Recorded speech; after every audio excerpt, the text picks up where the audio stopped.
NLC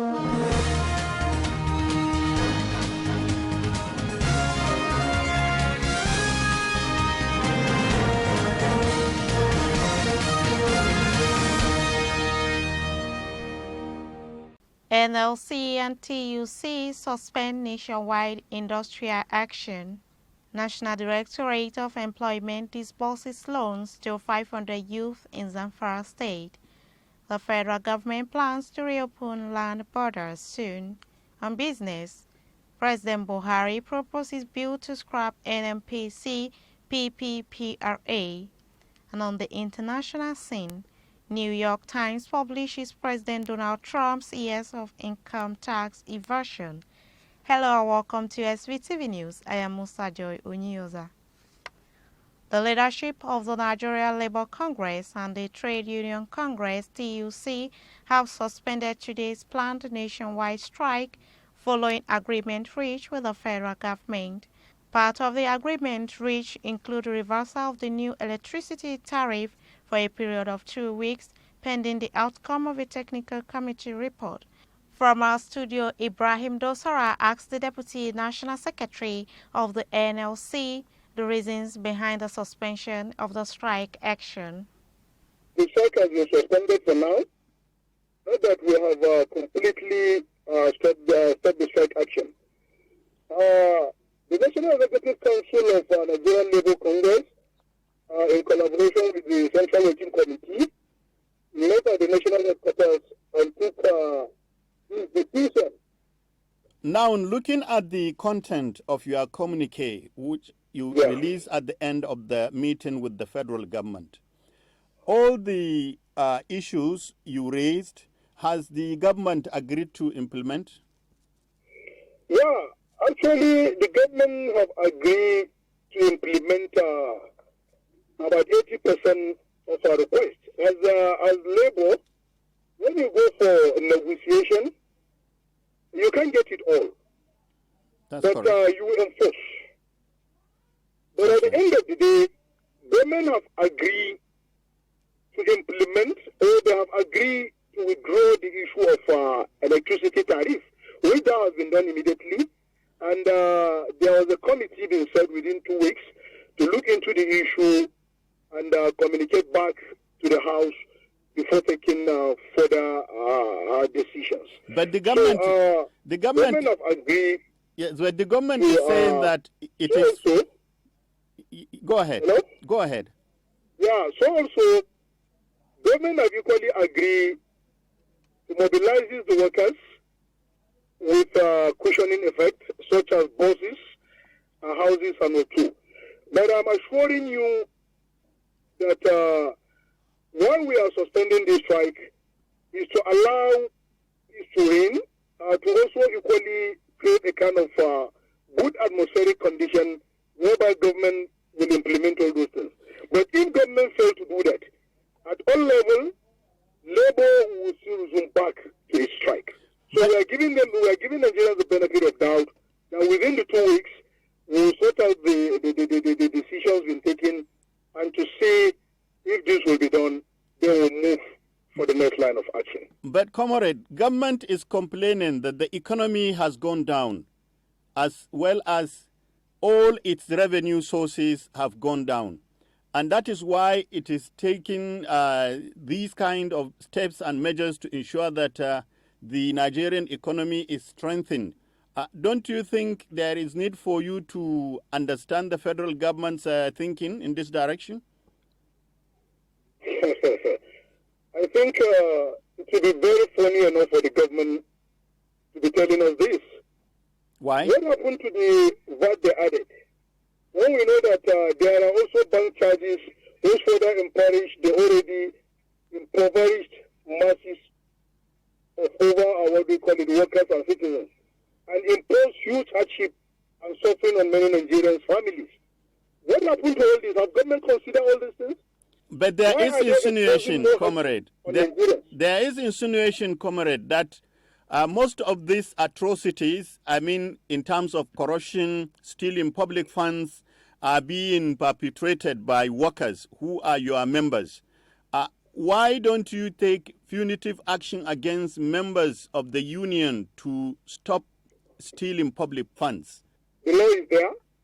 There's never a place where Labour have not been kicking against what we call it corruption. We've been kicking against corruption. I can remember when they brought the issue of EFCC.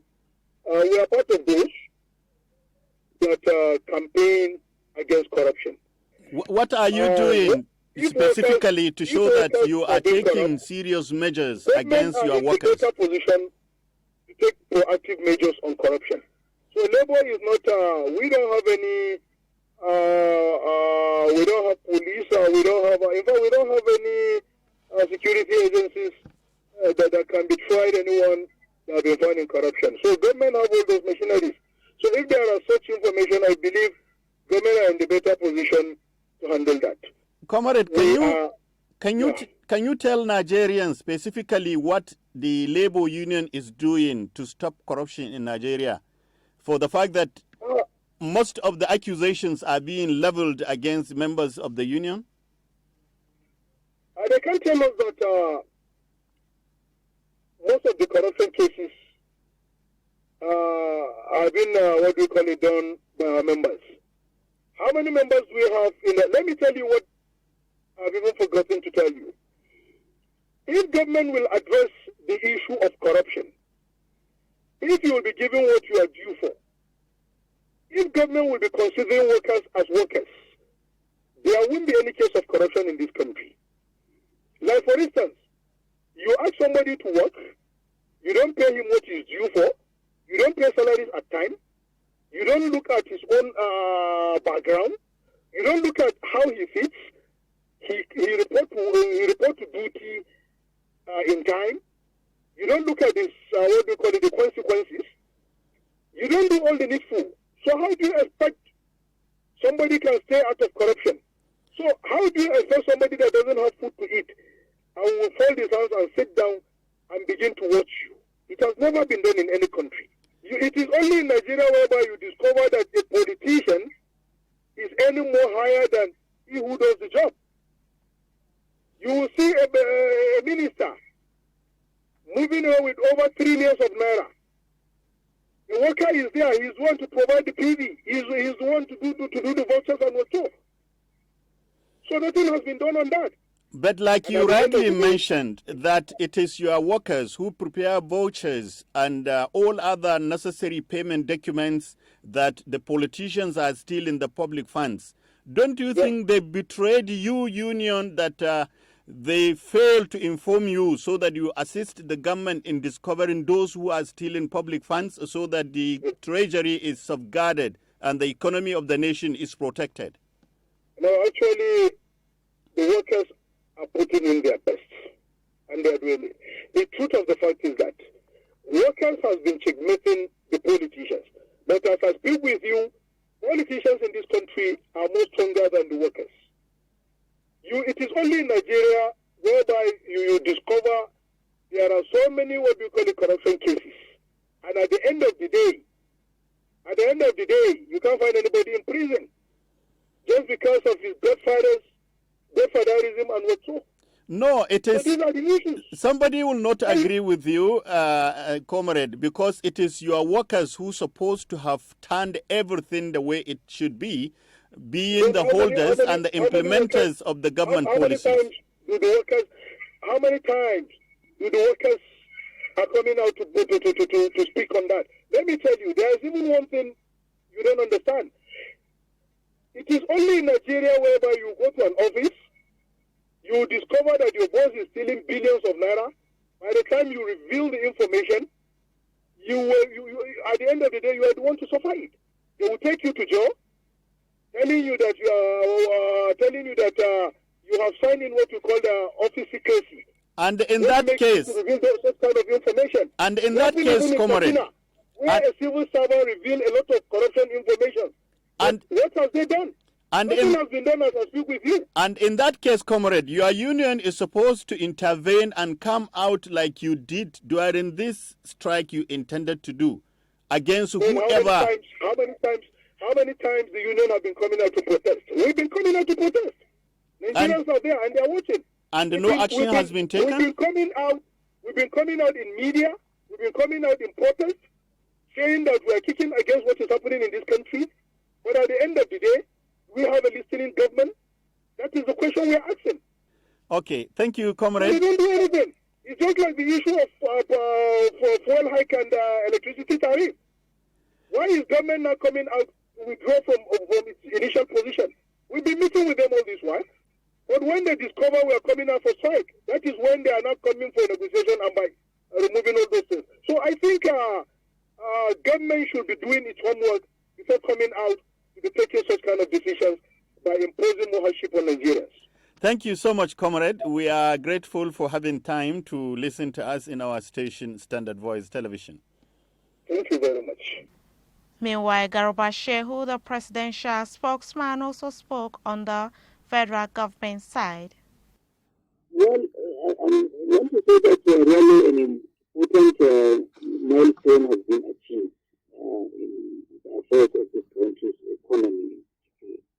Because at least for once, the issue of fuel subsidy is now rested completely. Because the Labour and government have both agreed that it is not warranted and it is not sustainable. But the government is very conscious of the difficulty that the withdrawal of subsidy would impose on people, especially workers. It is on account of this that the government has agreed to provide 133 buses to the labor unions. The labor unions will deploy these buses for transportation of workers within towns and cities. Whether they charge money or they do free, that is entirely their own business. Government is also coming up with a special agri-loan for workers. In addition to salary they earn, they will get loan to go and farm. In 2 weeks, details will be unveiled. There will also be a housing scheme that will be addressing the workers' accommodation program. Again, the details will be announced in 2 weeks. As for electricity, the issue of contention between workers and government as of now is that although the federal government had said that the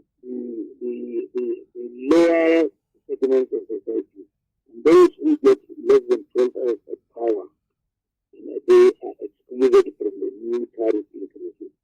The workers say that this is not what the distribution companies are doing in towns and villages. That they are charging also high amounts of money on people who get even less than 12 hours.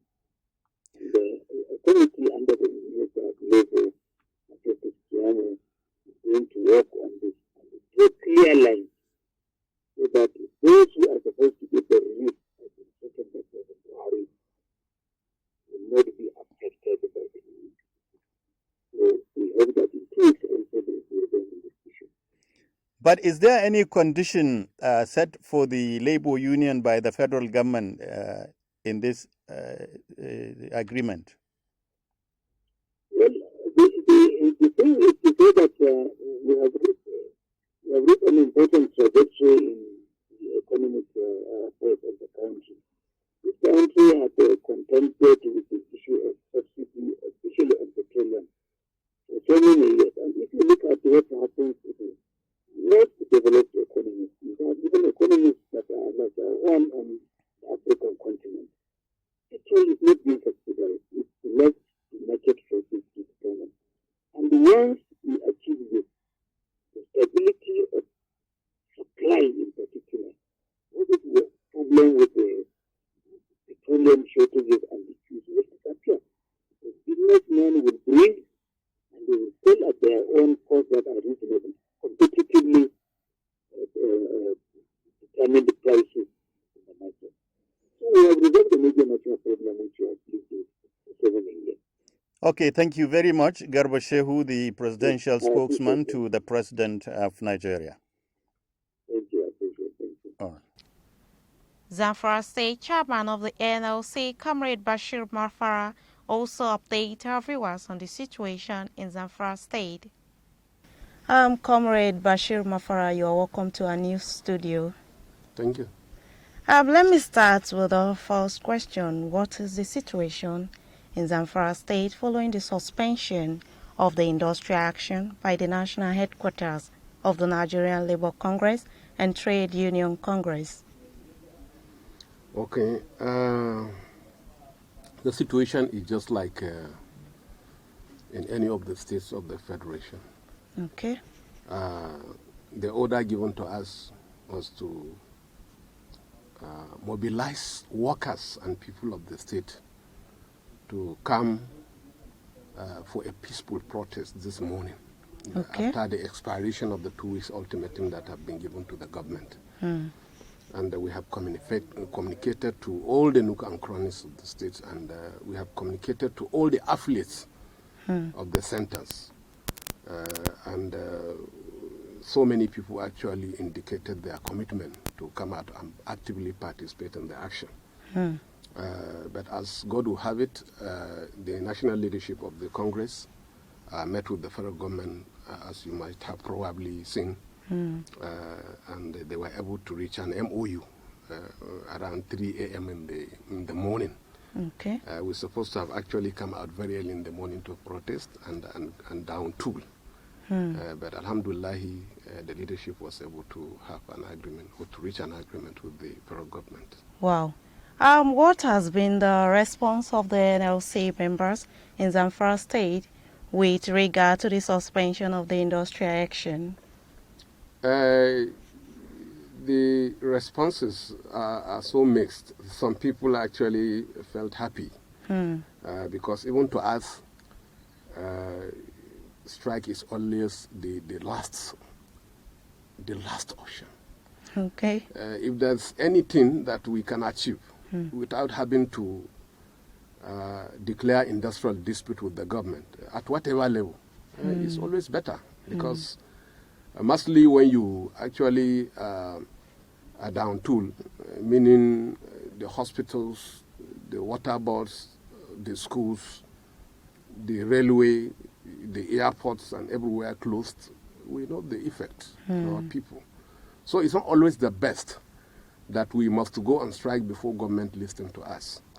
So many people felt relieved that at least they can now go to their hospitals, they can now go to their schools, they can send their children to schools, they can enter any filling station and have their fuels and so on and so forth. So people are actually happy that the strike action did not take place. Okay. There are some that also expressed some sadness that they had wanted really, looking at the level of mobilization, that the masses of this country come out so that the federal government will see that actually the masses still have a voice. But this is the decision of the leadership and the federal government, and this is how God wishes it. So it is okay.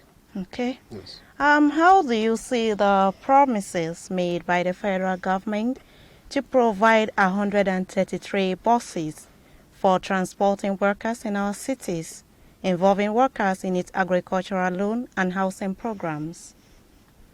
I think I think this question is better directed at the national leadership of the Congress. They were there on our behalf, and that was when these decisions were taken. Okay. For me, I think it's a welcome development. We only pray and hope that workers and masses of this country are going to benefit from these palliatives that we are talking about. Okay. Yes. Thank you, Comrade Bashir, for your contribution. You are welcome. Our reporters also seek public opinion on the sudden suspension of the industrial action. The federal government should find a way to reduce this fuel pump price and even the electricity bill tariff. So whether there is strike or no strike, they should just look into reducing this thing, because the masses are actually suffering, to be honest with you. I think they would have just done the strike so that it will create awareness, so that the government will know that we are serious. And I think with the strike, the government will take more action. This strike, no matter how strike is, it will destroy all the government opinions. Please, government should do forward, should do whatever she wants to do to end up this strike. Meanwhile, the pressure mounted on both the Nigerian Labour Congress (NLC) and the Trade Union Congress (TUC) by petrol marketers, tanker owners and other stakeholders influenced the decision of the unions to reluctantly accept the regulation as a policy. However, in a spirit of give and take, the federal government also accepted to reverse the increment in the electricity tariff. For more on the story, over now to our correspondent Dahiru Sumaila Mafara. The meeting started at about 8:37 p.m. last night at the banquet hall of Aso Rock on Sunday. Both labor unions said they will only take a final decision on the matter when they reach concrete agreement with the government. Stakeholders argue that Nigeria is ripe for deregulation, especially if she wants to encourage the building of refineries in the country. The marketers also argue that subsidy had led to mismanagement of regime, which had led to the mounting unpaid subsidy payment. Labour had called for strike to protest the increment in fuel prices and electricity tariffs. In sensitizing Nigerians over the weekend, members of the Nigeria Labour Congress and its Trade Union Congress (TUC) counterpart combed major streets of Abuja to distribute leaflets to motorists, market men and women as well as workers, explaining the reasons behind the strike and the need for the Nigerians to resist alleged neoliberal policies that demand removal of subsidy on public utilities such as electricity, PMS and water. That has been the report. Dahiru Samaila Mafara, Standard Voice News. The federal government has said that it will provide a total of 133 big buses free of charge to the Nigerian Labour Congress (NLC) to ease the transportation needs of Nigerian workers. This was disclosed by Malam Garba Shehu, the Senior Special Assistant on Media and Publicity to President Muhammadu Buhari in a telephone interview with a Standard Voice Television on the outcome of the meeting between the Labour leaders and government representatives which led to the suspension of the electricity tariff increase. Malam Garba Shehu said when provided it will be the decision of the NLC to commercialize the buses or transport the workers free of charge. He further stated that the federal government, which was happy over the discussion which lasted several hours of Sunday night to Monday morning, has agreed to give agricultural loans to the workers as well as provide an improved housing scheme in order to cushion the effect of sufferings faced by the workers. He said although a final decision was yet to be reached on electricity charges at the meeting, those getting less than 12 hours electricity supply per day will not be affected by the increase. In the meantime, a technical committee under the chairmanship of Festus Kiamo has been given 2 weeks within which to come up with solutions that will be acceptable to both government and the labor. The National Directorate of Employment (NDE) has on Saturday disbursed the sum of 10,000 naira to each of the 500 youth and women in Zamfara State aimed at creating decent jobs opportunities, being federal government efforts to reduce the menace of unemployment. Speaking during the flag-off ceremony, which was graced by the Chief of Staff to the Speaker of House of Representatives, Sanusi Garba Rikiji, the Director General of the NDE, Dr. Nasiru Mohammed Ladan, said the empowerment was organized under Micro Enterprise Enhancement Scheme. For more on the story, Rahama Ibrahim reports. Dr. Ladan, who was represented by the Zamfara State Coordinator, Malam Abdullahi Yakubu, noted that the Directorate had empowered 11,000 micro-businesses with 10,000 naira each under the Micro Enterprise Enhancement Scheme, MEES, which according to him has already been implemented across the 36 states of the Federation. He further informed that there has been a plan to create a temporary job for youths in the 774 local government councils in Nigeria, as 774,000 youths would be engaged during the off-season period beginning from next month, October 2020, when they will be paid 20,000 naira each. The empowering youth and women is central to human survival and a key to sustenance and satisfaction of basic human needs. and also a vehicle for a person to reassert one's own dignity, occupy a productive place and feel useful and contribute positively to the family and the society in general. He called on the beneficiaries to utilize and disburse funds judiciously and also urged the beneficiaries to take this wonderful opportunity to make themselves useful to their family, community and the nation. Rahma Ibrahim Dosa reporting from Standard Voice Television. Troops of Operation Sahel Sanity have arrested 28 bandits and killed one between Zamfara and Katsina State in the last 6 days. This was made known by the Acting Director of Defense Media Operations, Brigadier General Bernard Oyoko, in a statement issued to newsmen. For more on the story, Aguirita reports. General Onyoko said the bandits were arrested at different locations in the two states, following intelligence and credible reports from members of the public. According to him, on 18 September 2020, 12 deployed at Dangulbi while conducting routine operation at an unidentified bandit area, arrested 2 suspects, namely Umrin Lawli and Hamed Bello. Items recovered from there include 2 black marks, suspected to be used while committing crime, some quantity of cannabis sativa and 1 motorcycle. In the same vein, one Mr. Abdullahi Lawar and Bala Saudi were arrested by Chof at Sambolai and Dandume in connection with their involvement in selling of rustic cattle for bandits. General Onyoko explained that Chof deployed at Kwatawashi in Zamfara State, acting on incredible information, arrested one Yunusa Mohammed Akinda Yawan in Bugudu local government area of Zamfara State. The suspect has confessed that he was a specialist in arranging the kidnap of victim and collection of ransom on behalf of bandits. According to Onyoko, on September 19th, following credible information, 12 deployed at Basari arrested a suspected bandit named Abdullahi Musa at Ginginyu village.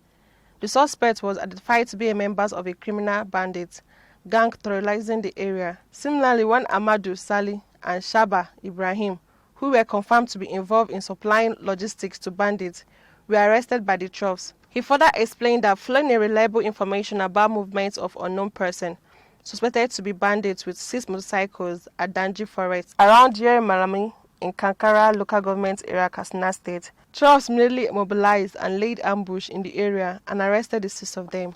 And that has been the report. I'm Aguirita reporting for Svtv News. Boko Haram terrorist group on Sunday again attacked the convoy of Governor Babagana Umar Zulum of Borno State, and some journalists were also affected along the Mungono-Maiduguri road. This third attack is coming barely 48 hours when some members of the sect ambushed the convoy of Governor Zulum along Cross Kawa Baga Road in Borno State, leaving over 40 people dead, including policemen, civilian JTF, and soldiers during the attack. According to some of the people who returned back to Maiduguri on Sunday evening from the atoll, they were shot at by Boko Haram.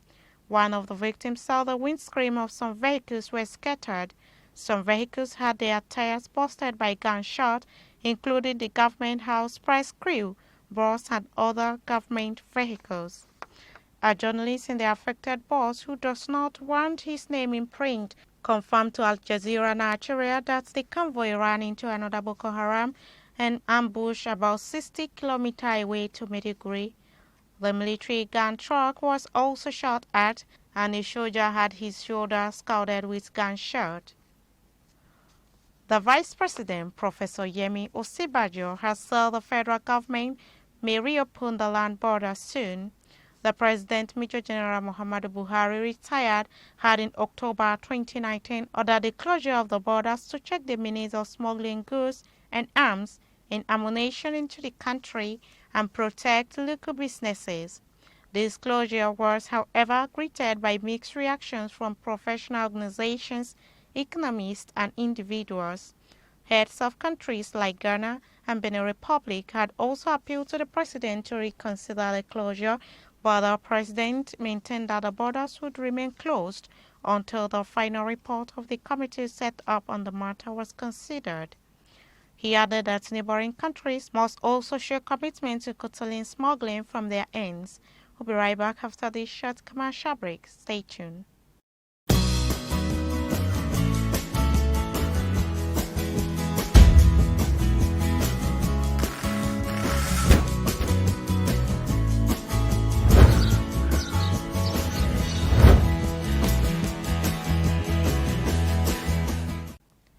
Welcome back on Business. Aguirita has more detail.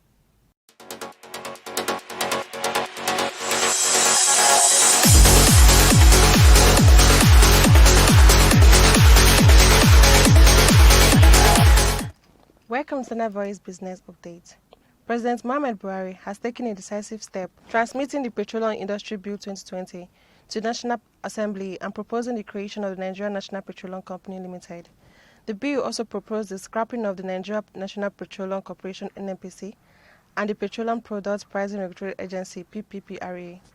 The bill states that the NNPC Limited will be incorporated by the Minister of Petroleum, who together with his finance counterparts will jointly determine NNPC assets and liabilities that will be inherited by the new firm. Section 54 sub 1, 2 and 3. The Minister of Petroleum and the Minister of Finance shall determine the assets, interests and liabilities of NNPC to be transferred to NNPC Limited, assets, interests and liabilities of NNPC not transferred to NNPC Limited, or its subsidiary under subsection 1 of this section shall remain the assets, interests and liabilities of NNPC until they become extinguished or transferred to the government.